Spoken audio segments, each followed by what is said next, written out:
Hello, Robert Kiyosaki, the Rich Dad Radio Show, the good news and bad news about money. And today we have, I'm so excited about this show. I am very excited, very, very excited about this program because technically it's about free speech, but bigger, more macro, it's the story of Rich Dad, Poor Dad, the gunfight at the old K Corral coming up in real life. And just to give you an example, what happened is this summer, my team and I were teaching at Arizona State University, Barrett's honors students, and so these are the honors kids, something I never got into. And it was the best time. We had the best time all summer coming in and teaching. So Ken Macro would teach real estate, and Maselli would teach oil, and the other guy would teach taxes, and then legal defense, and basically everything the entrepreneurs really know. And it was a rock and roll event. Probably about 75 young students. Again, they're all honor students. They're bright, they're smart. You play the cash flow game. Okay, cash flow game. And I slap them around a little bit like a Marine, and they just loved, the teacher. And Atkins was, you can't say that to kids. Because I caught one kid texting, and I just blasted him in the class. Hey, pay attention. And then, anyway, it was just like I was back in the Marine Corps talking to these young guys. And so the instructor, the person in charge of us, was a little on edge. But it came out to be a fabulous program. So to continue on, we decided we'd do an event at Gamage, and Gamage is this big amphitheater on Arizona State University's campus, and it was health, wealth, happiness, nice, vanilla type of subject. Not controversial. Not controversial. So we had Dr. Rado Gopalan, who was my cardiologist, and I had myself. So Dr. Gopalan was health, because he's East and West medicine. He's a doctor of cardiology, but he's also a doctor of acupuncture. So he's East and West. We had myself for wealth, and then we had Dennis Prager for happiness. And Dennis Prager really has made me a lot happier. I mean, I sincerely thank that guy. Plus, Prager University and Rich Dad are joining forces, and we're working together to bring financial education through that. So it was a really happy event until the teachers started to protest, so the students were happy, we were happy, everyone was happy. And we also had Charlie Kirk. Charlie Kirk from Turning Point USA. Yeah. He was kind of the opening act of this event. So I guess Charlie is a flamethrower or something, but, I go to school to learn. I was kind of excited. I never met Charlie Kirk. People kept saying to us, you got to meet Charlie Kirk. So, good, I'll meet him. If Ho Chi Minh was there, I'd meet him. You know what I mean? Or Mao Zedong or Adolf Hitler. Hey, no kidding, I want to meet you. But what happened, Kim? So what happened is everything was fine, and the students were fine, and then the professors. There's 47 professors. Is that correct? Owen? Yeah, in the Barrett Honors College, right? Nice. And our guest is infamous now, but there's 40 in a very good way. There's 47 professors. 37 professors signed this petition to ban the event because they did not want the conservative viewpoint of Charlie Kirk or the conservative viewpoint of Dennis Prager on their campus, which brought up the whole free speech thing. So it was quite controversial. A lot of back and forth. As a result, I think we ended up with more people in the audience because they wanted to stand up for free speech, which was a great thing. And I think there could be some very great processional events that happen as a result of this event. But today we're very... So let me say, this was the showdown. When the teachers started to protest, I said, oh my God, on a macro scale or on a metaphysical scale, this is Rich Dad and Poor Dad. Because my poor dad was a PhD, very smart guy. What I don't tell many people, he never went to school to get his PhD. I mean, he did.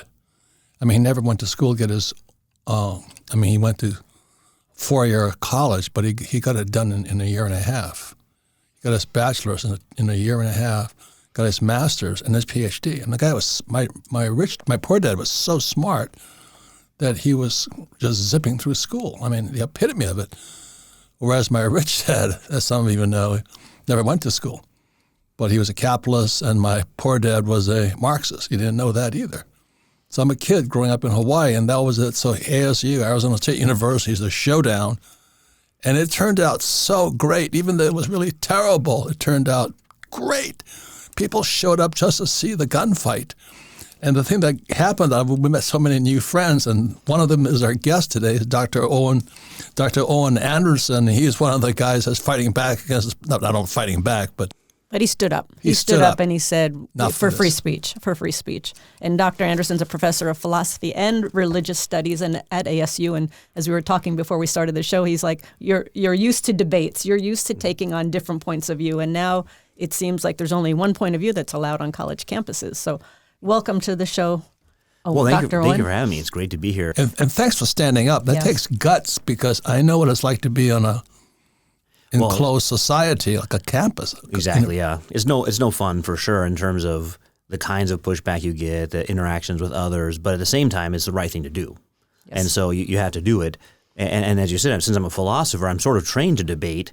I'm trained to play devil's advocate. I call it Sun Devil's advocate, since we're the Sun Devils. And in my classes, I argue for positions that I don't agree with, but I want the students to hear the best presentation of each view.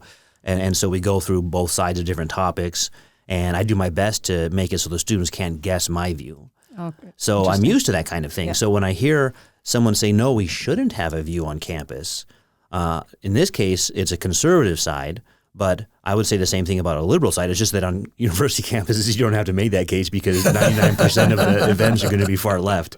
So when people argued back with me and said, well, how could you support this person? They said the following. Now, every time they quoted, it was something out of context, some derogatory thing. But the approach I took was I said, well, let's say that's true. You should be excited to have someone like that on campus because you can publicly debate them and expose them. So if the things they said about Charlie Kirk and Dennis Prager or Robert are true in their letter, then of course you want to have a public debate. But unfortunately what happens is you get something called the chilling effect, which is that people are made to feel uncomfortable if they speak up or they attend an event. So they do something called self-censoring. And a lot of religious and conservative students that go to state universities self-censor because they know their professors are far left, humanists, usually secular humanists. And so they think if I speak up or I defend my view in class, I'll get a bad grade. And that's been the report we're hearing back from Barrett Honors College, is that is how they're feeling, that their professors use their class time and use their email list to put out their boycott of this event. Wow. So we should go step back a little bit.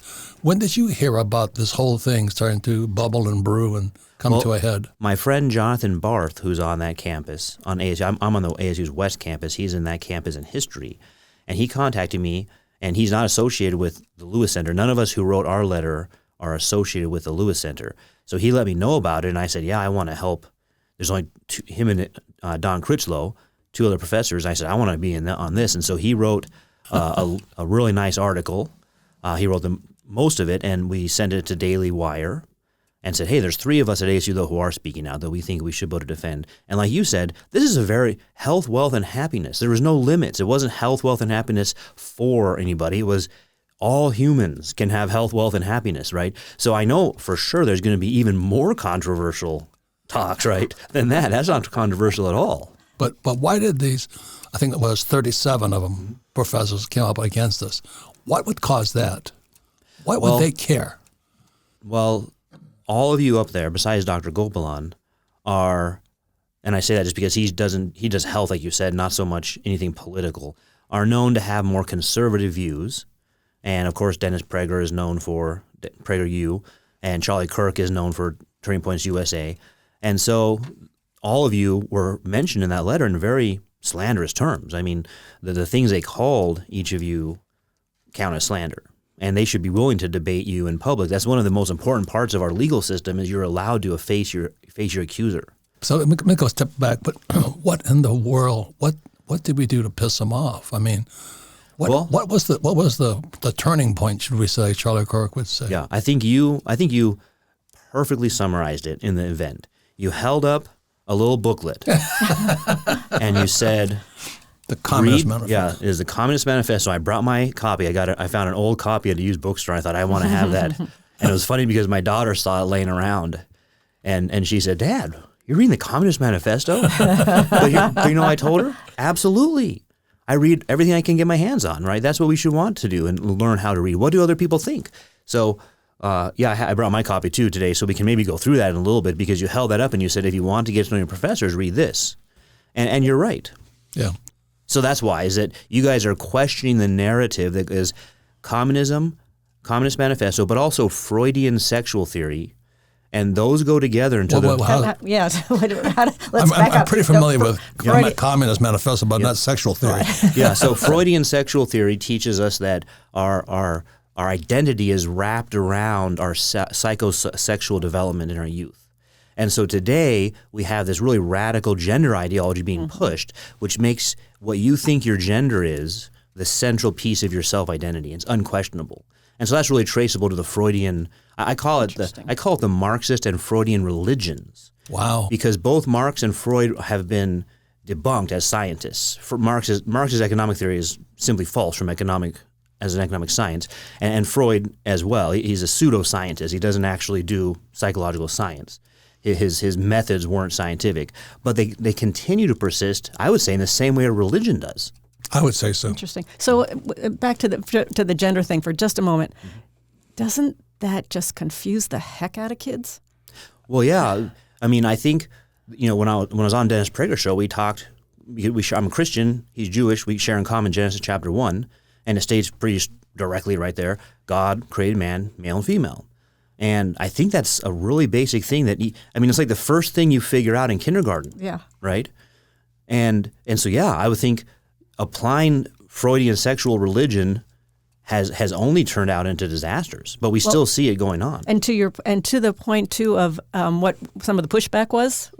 One of the things I read is that Charlie Kirk, he's a terrible man. Do you know he says there's only two genders? Yeah. And they went off on this. It was like, I'm like, yes, that's what I understand. There's two genders. Well, that's the thing is so they would say there's two biological sexes, but then there's a potentially infinite number of genders because you're able to, on this Freudian model, sort of just say what you think your gender is and develop it yourself, because otherwise you're allowing culture or some traditional religion like Christianity to force you into a preconceived mold. And so it also has a lot of existentialist vibes where you determine your own existence, you create yourself. So all of those go together. I'm a religious studies professor, and I think really the Marx-Freud religion has been the most successful religion in the 20th century. And if you think about world history, even if you're opposed to it, you have to admit, the Marxist religion spread like wildfire throughout the world. And that's because it touches on something that you have spent your career on, which is wealth and labor. And it gives the working class this idea that you've been wronged by somebody. It has all the features of a religion. There's sin in the world, which is greed. And you need to go through this kind of conversion experience where you realize, oh my goodness, there's capitalism and stopping me from being happy. And then you go through, there's this missionary zeal and even, of course, military zeal where you say, I'm going to try to convert everyone else. Right. But if they don't listen, if the capitalists don't listen, we'll just have to have a violent revolution and make them listen. Wow. And so, I mean, think about it in terms of converting people. It's been very successful, and it continues to be. Some people say we're going through a communist revolution in the United States right now. I would say so. And so it continues to be very, I think this century will still be dealing with those two religions. So for those who weren't at the event at Gamage, what date was that? February 8th. February 8th. I held up my copy of the Communist Manifesto, and I said, your teacher should read this book. I don't know what they're so upset about. Because FYI, when I was 18 years old, I went to the academy in New York, military school. And my English teacher said exactly what Owen is saying. He says, it's a religion. He had us read the Communist Manifesto. He also had us read the other guys, too, like Ricardo, Adam Smith, the other worldly philosophers, just because they're religions.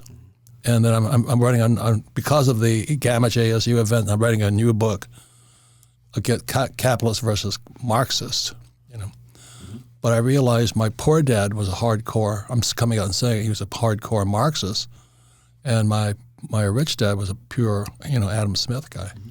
So free market capitalism versus communism. And I have a question. So you've been a professor for how long, Owen? 20 years. 20 years. Over 20 years, yeah. Have you just progressively seen this get worse and worse or more prevalent on college campuses? Well, I think so. As the generation changed, there's more of a militaristic. I mean that in terms of the adamancy, not any violence of any kind, but the adamancy of pushing this as the only narrative.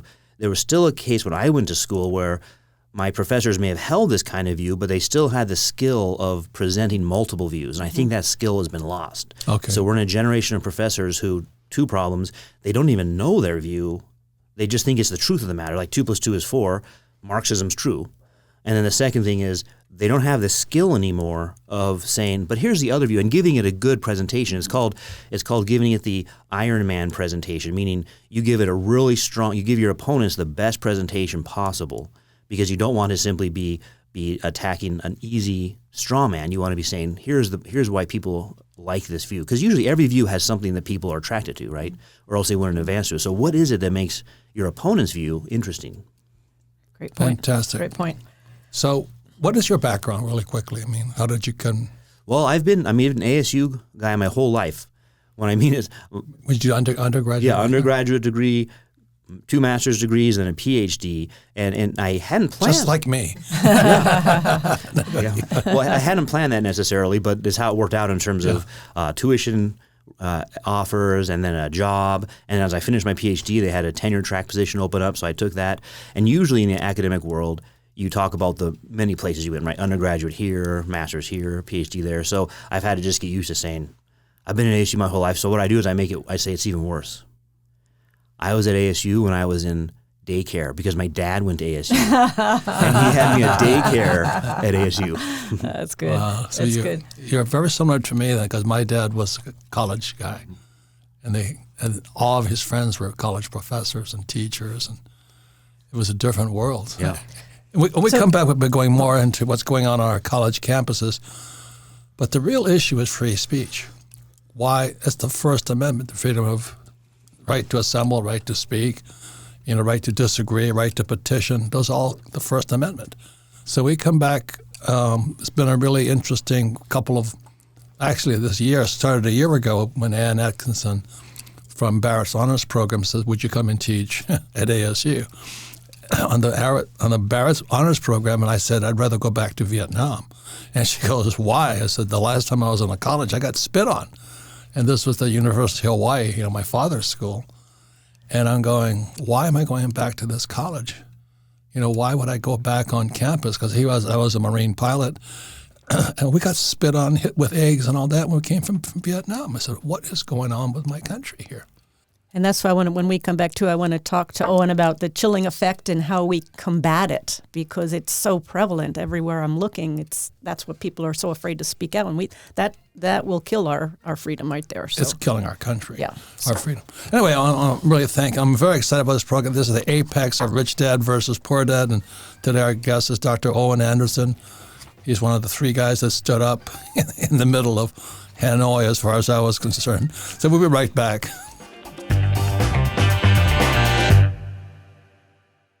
Robert already warned us, 2023 is going to be the year of lost wealth. After all, Goldman Sachs predicts you'll see 0 returns from stocks for the rest of 2023. And investors like you have already made a record number of emergency hardship withdrawals from their 401ks. Now, a stunning survey reveals that over half the Americans making 6 figures are living paycheck to paycheck. Combined with tens of thousands of layoffs in just the last few weeks, it becomes clear that a financial storm is brewing and nobody is safe. But if you think brilliant investors like Robert are letting their money waste away in a 60-40 portfolio, think again. For years, Robert and other experts have been investing millions into low correlation assets that can still climb when the stock market flatlines. And according to a recent Citibank report, of the major asset classes, the lowest correlation belongs to art. That's right. Contemporary art prices have outpaced the S&P 500's total return over the last 26 years by 131%. Now you can enter this market without needing millions,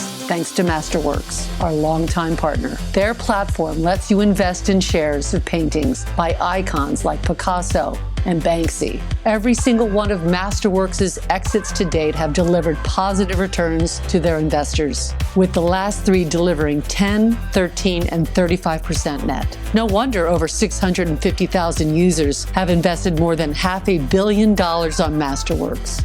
Offerings have sold out in minutes, but Rich Dad listeners can skip the waitlist by going to masterworks.art/richdad. That's masterworks.art/richdad. See important disclosures at masterworks.com/CD. Don't miss your only chance to attend a Robert Kiyosaki event in 2023. This is the first official Rich Dad event hosted in 13 years. Learn exactly what to invest in to grow your wealth and protect it from our socialist government. Learn Robert's top 5 investments that he is doing right now, which are safe from the government's plan to rapidly kill our money. Learn from Robert's actual partners, who are real investors, capitalists, and entrepreneurs. Robert will disclose everything he's doing to prepare you for these uncertain times. Reserve your space for the only live Rich Dad seminar in 2023. And the event is called Rich Entrepreneur, Poor Entrepreneur. It's here April 6th, 7th, and 8th in Scottsdale, Arizona.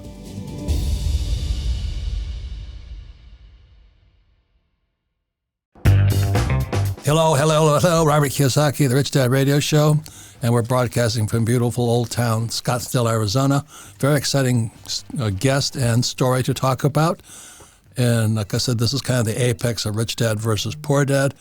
And just summarizing, this summer I spent with my team teaching the young students at Barrett's honors program on campus at Arizona State. And I was terrified to go on campus. And everything was fine until they decided, let's take it up one more notch. And they had this big event for thousands of people, not 70 kids in a little classroom.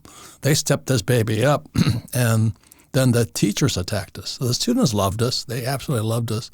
But the teachers attacked. So we're very honored to have Dr. Owen Anderson. He's one of the people that stood up against the not against the teachers, but saying, he stood up for free speech. Free speech. That's what this issue is today. And I just want to say that Dr. Owen Anderson, that you are the professor of philosophy and religious studies at Arizona State University. And I didn't realize you have books published on God's existence, the natural law, Declaration of Independence, and the Bible, and you're a certified jiu-jitsu instructor. I didn't know that. Good. Anyway, so the event was February 8th, and this is The Economist.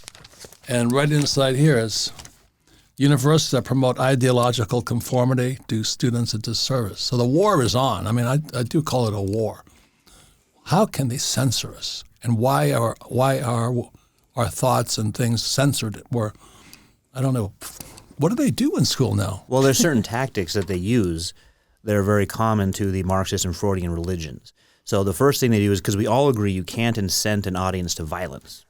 So you can't say, hey, let's go do something violent. That's not free speech. It's not protected speech. So if you look at their letter opposing that event, they link the speakers to violence on purpose and inciting to violence, because that's not protected speech. And so they'll say these are white nationalist bigots, who it was fun to tell Dennis Prager that on his show that, hey, they think you're a white nationalist bigot, and that they are doing harm to our students. So if you even question the students' beliefs about their ideology, in this case, usually gender ideology, it's somehow hurtful and violent. So that's the first tactic, is to get you on the list of people who do violence. And then the second part of that is, then you don't have protected free speech anymore. And then you've cemented that narrative. This just is the narrative. And they've successfully been thought police and kept your views out.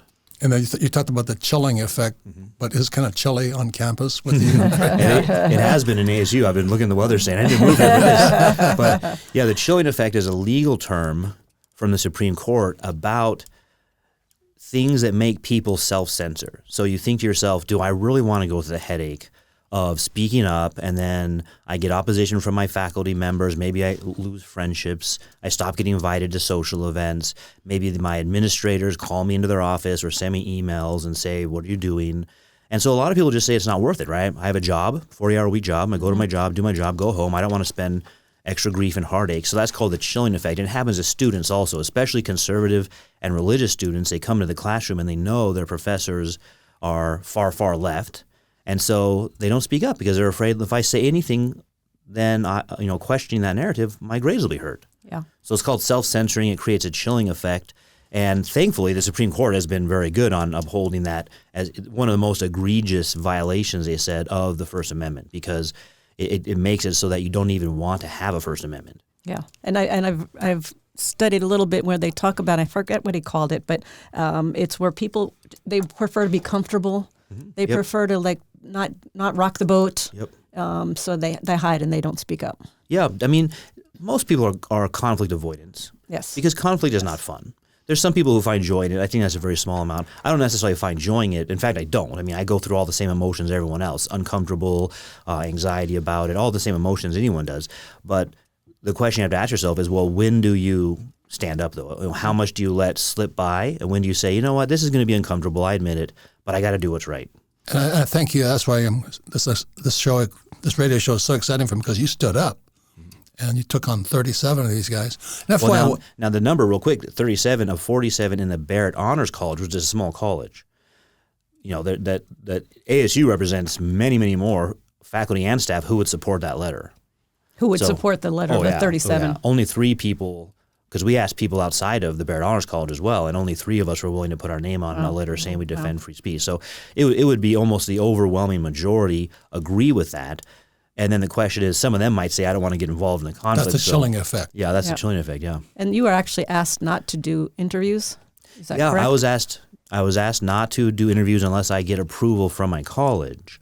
Now that's a violation of our faculty manual, where we're still free citizens and we get to speak, and we can even be identified as working at ASU. That doesn't mean anything I say represents ASU. I don't think you would even believe that right now, right? Or my audience, that I'm speaking for ASU, right? Clearly I'm not their spokesperson.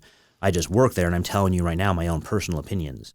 So there's an organization called FIRE, the Foundation for Individual Rights and Expression, which has written a letter to ASU about that, to say you can't require your professors to get permission ahead of speaking to the media. Otherwise, that's the chilling effect of free speech.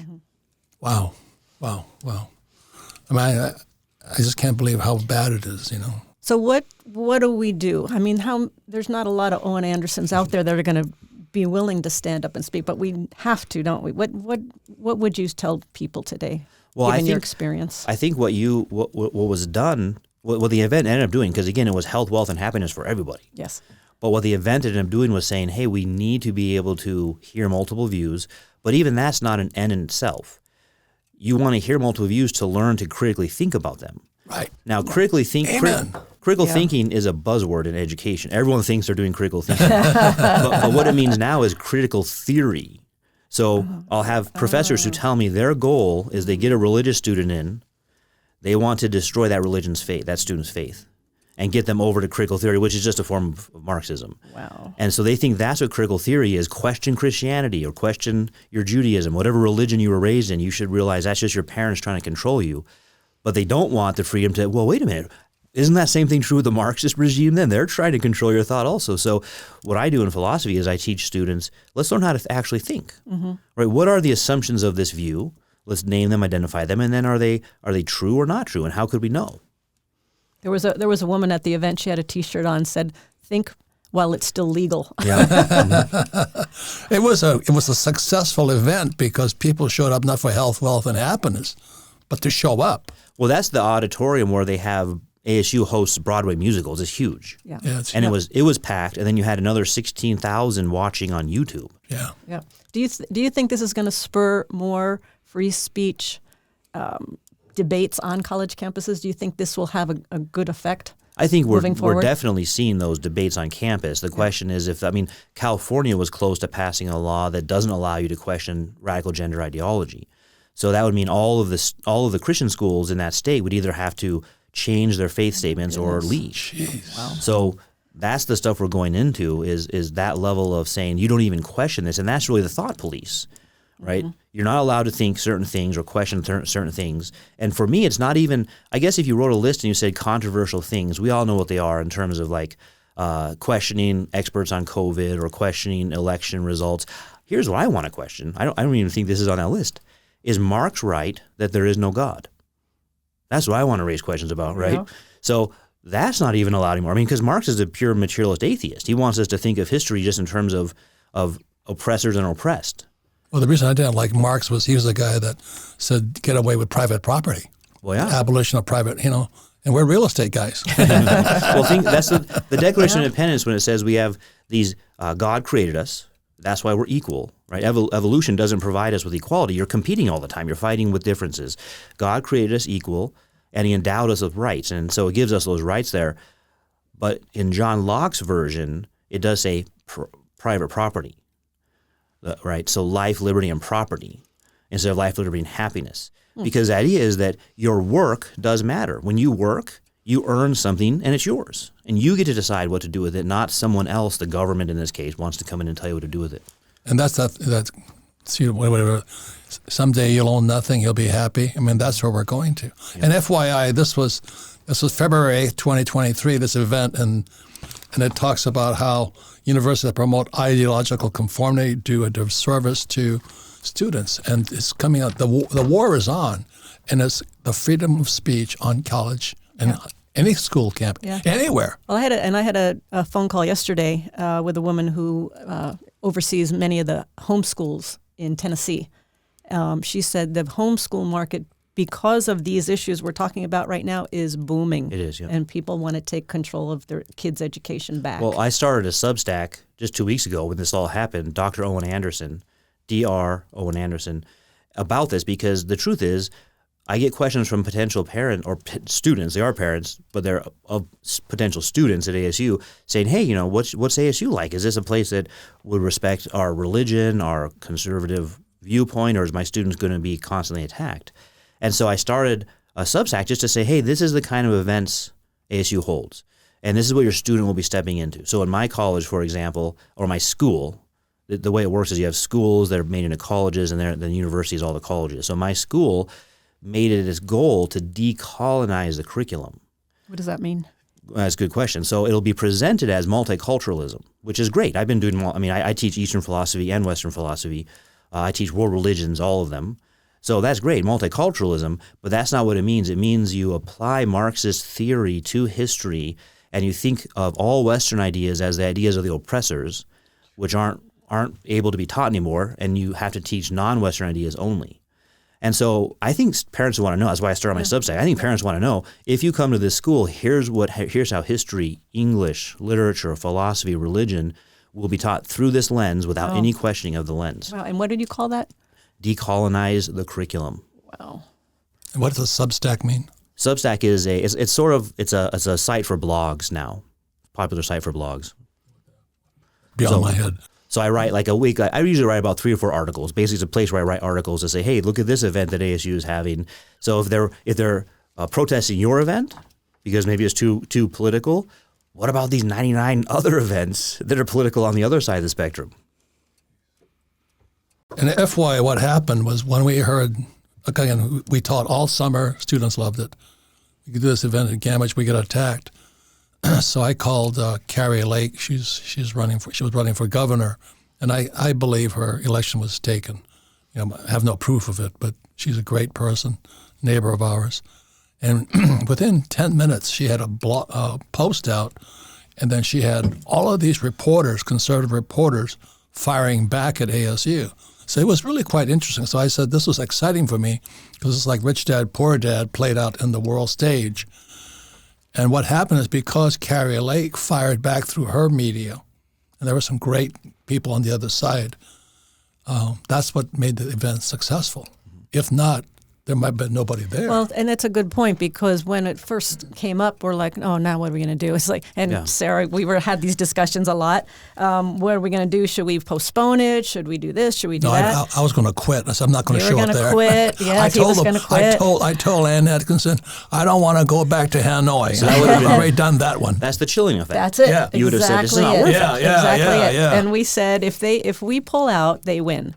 Mm-hmm. And so we had to keep going. But to your point, what I liked is one of the effects that happened is now we got all this publicity, mm-hmm. and we painted it red, and we made a deal of it. You stood up. The other 2 professors stood up. Yes. Yes. So I think, and what I'm just so impressed with is that really the message I'm getting is we just cannot be at the effect of the chilling effect. We have got to speak out. We've got to stand up. We've got to take action. We got to do the right thing. Yeah, and it's not take a side. It's stand up for free speech. Free speech. Yeah. That's exactly what I mean. We're back to that level, and what I mean is that should be like elementary school of course everybody gets to present their ideas, right? That's not like an advanced position you have to take, but we're back to that level at the university of just reminding people, hey, everyone gets to present their views. And I guess, like I said earlier, I'm a philosopher, so I'm used to people saying to me, you're wrong. Like, well, yeah, I know you think I'm wrong. I mean, here's my reasons why, and you have your reasons why. So, but a lot of people are conflict avoidant, and they don't want to be told someone thinks they're wrong. And so now that's actually been defined as violence. So if I say to you, hey, I think you're wrong about your gender ideology, that's an act of violence, and you're not allowed to speak. Goodness. Oh my God. So I had one other question I was just going to ask. So let me just say this. If you want to see this, we'll make this program available. You can watch it for yourself. It's about an hour long. It's Dr. Radhagopalan again. He's a he's my cardiologist. He's a heart transplant specialist, smart dude. But he's also a doctor of cardiology. It was me. He was for health. I was for wealth. And Dennis Prager was for happiness. And because of Dennis Prager, I'm a happier person. So I'm not speaking, and because of Dr. Gopalan, I'm alive today. So I'm happy about that too. It was a great event, and it turned out so good because people stood up. Yep. Now I remember what I was going to say. So when you talk about debate, okay, here's what I go a little crazy with. On the left, I don't get a lot of facts. I get opinions and emotion. Mm-hmm. So do you have debates on campus? You have debates in your classroom, correct? I put in my classroom, that's why I try to teach my students how to do that. I mean, you want to do it respectfully. There's no name calling. There's no insulting. There's no using the weakest version of your opponent, right? Because you might find a clip of somebody. That's what the professors did, is they used Media Matters, which is a far left-wing organization that finds a clip of Dennis Prager or a clip of Charlie Kirk saying something and puts that up there and says, look at what they're doing. And so that's not the way to argue against your opponents. What's their best argument? But that doesn't mean everyone's views are right. I mean, you still might find out that they're still incorrect, but you gave them the respect of giving them the best possible presentation. So I feel like that is a skill that's just been lost, and we need to revive that if we're going to have civil dialogue. Yes. You know, I cracked up because I got the same comment I've had for years. Well, what is he writing this book about money for? All he is a Xerox salesman. And the reason I laugh about that is because my poor dad hated salesmen. He's a college professor. Yeah, well, they're looked down on in that communist world. Yeah. I'll remind people I'm a best-selling author, and I make a lot of money selling books. I don't just write books. So when they said, well, all he is a Xerox salesman, I thought, is that as low as you can go? Well, they attacked your whole character as well. And again, that's the level of slander. There's a lot of things you can find wrong in the personal life of Karl Marx. Well, let me say this. To a professor, a salesman is scum. Yep. Well, yeah, they're low. Because, I don't know, my poor dad just hated salesmen. So when I worked at Xerox, only because my rich dad said, if you're going to be an entrepreneur, you've got to learn how to sell. So I interviewed with IBM and Xerox, just FYI. But professors still, all he is a Xerox salesman. I'm going, give me a break. I'm the number one best-selling author in history right now, I mean, in modern history. 25 years, Owen. I'm Rich Dad, Poor Dad, still number one across the world. Wow. Well, that's the thing. I'm a best-selling author, not a best-writing author. Yeah. Well, yeah, so I'm on the other side of the spectrum. I've written books, not best-selling books. But I'll teach you to sell. That's what I want to learn. I want to learn how to debate. Yeah, okay. We'll swap. It's a guarantee. But yeah, salesmen, anyone in business, and religious people. So they'll use anecdotal stories about business people who were greedy and they harmed others, and that's somehow proof against private property. And then they'll use, of course, religious people who are just trying to get your money. And of course, there's been people who claim to be religious who do that. And there's been people who have businesses that might have hurt others. But those are called anecdotal evidence. That's not actually arguing against the other position, because there's a lot of good businessmen, there's a lot of good religious people. And so you could look at the life of Karl Marx and find all kinds of problems in his personal life. I would never present an argument like that. I would look at his philosophical assumptions about the world. Yes. The other thing, too, is Dennis Prager is one of the biggest educational entrepreneurs in the world. Mm-hmm. And if I was a little professor sitting in my office, so what is Prager doing? Yep. You know, he's influencing millions and That's millions. the religious. Well, see, you're thinking as a businessman or an empirical person. Right. This is a religious side of it is, no, we're willing even to be the lone voice because we're suffering for the good cause of communism or something, right? So they don't want to look at models and say, now our president's not like that. President Crow is great, actually. He's grown the issue huge. Yeah. But so thankfully he's a pragmatist, empirical, but that's your mistake here, so to speak, is that you're thinking empirically, and they're not thinking that way. Yeah, and Mr. Kroll, fantastic guy. We met him years Michael ago. Crow is doing a fabulous job, yes. Very, very big man. So final words, Owen, to our audience.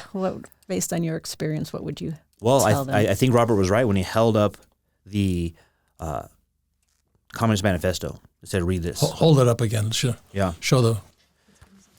Yeah, I held this up. I brought my copy just because the way it begins is all of history is a class struggle. And if you're a student and you're being taught that in history, I don't think that's the correct view of history, but minimally what I would tell you is there's other views of how to understand history. You should familiarize yourself with them and ask yourself, do I have to accept the going narrative among my professors about race, gender, and economics, or can I question those assumptions? Am I free to do that in my class? And at a state university, doesn't have a faith creed. A private university can do what it wants, has a faith creed. State university should not be a place that is one-sided. It should allow all views to be, and students should be allowed to question the narratives. Well, Dr. Owen Anderson, I thank you for having the courage to stand up. But again, ladies and gentlemen, is one of the best things. When you stand up, you find out who stands up with you. You also find out who wants to stab you in the back. But also, that's part of life. So I commend you. I thank you, and I've been excited about doing this interview with you for a while. Final word? Yes, thank you. And to your point, too, one of Robert's teachers and one of the people we follow is Buckminster Fuller, our Buckminster Fuller. And one thing I've never forgotten, he always said, question everything. Question Wasn't everything. that what it was nowadays? Question everybody, right? Yep. So that's what I'm taking away today. Question everything. So thank you. Thanks for having me. I really enjoyed it. Thank you. And thank you for your courage for standing up. Appreciate it. We'll have armed guards to get you off the place. So thank you. And we'll be right back for the final words.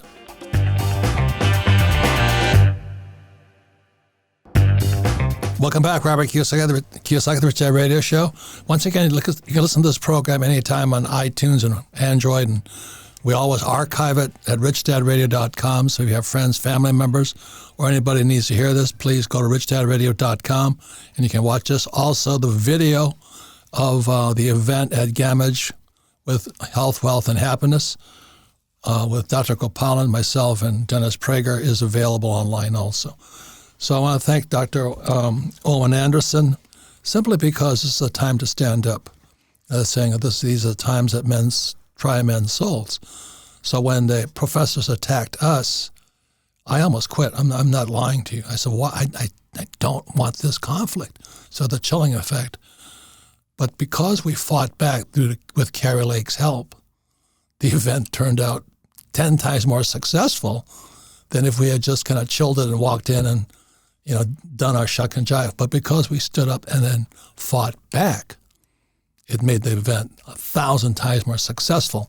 So I think the big lesson for this Rich Dad Radio Show is stand up. Right or wrong, stand up, take the heat. And Dr. Anderson, you were about to step out of the studio, and then you had a comment, and we're like, whoa, we need to hear that. So what was your comment you wanted to make? Well, just adding to what I'd said before and building on what Robert just said is learning how to have courage and being willing to have courage is such an important virtue that our society would need. And so learn if you think something's true, you should be willing to stand up for it. Right. And the base of the word courage is liqueur, the heart. And that's where it comes from. You have to have heart. And we fought back. And I like what else you said about, what did you do with your life? Oh, I was just comfortable. Yeah. I just went through life being comfortable. Yep. I was chilling. Yep.